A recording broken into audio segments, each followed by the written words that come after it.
بیشرف بیشرف Qasım Süleymani, Bibi Zeynəb baba dazar kokteylmiş. İranda dərinləşən iqtisadi böhran fonunda kütləvi etiraz aksiyaları davam edir. Etirazlar paytaxt Tehran başda olmaqla Həmədan, Yəsuc, Kuhdəşt, Rəşt və digər şəhərləri əhatə edib. Şahidlərin bildirdiyinə görə insanlar İran realının kəskin dəyərdən düşməsinə, qiymətlərin artmasına, işsizliyə və ümumi sosial-iqtisadi vəziyyətin ağırlaşmasına etiraz olaraq gecə saatlarında küçələrə çıxıblar.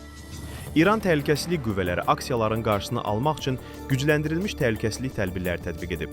Bir sıra şəhərlərdə gözyaşardıcı qaz, su şırnaqları və xüsusi təyinatlı bölmələrdən istifadə olunduğu, çoxsaylı saxlanmaların həyata keçirildiyi bildirilir. İranın Loristan əyalətində davam edən aksiyalar zamanı bir təhlükəsizlik əməkdaşı ölüb, 7 nəfər isə saxlanılıb. İranda polislə qarşıdurmalar nəticəsində ölənlərin sayı artıb.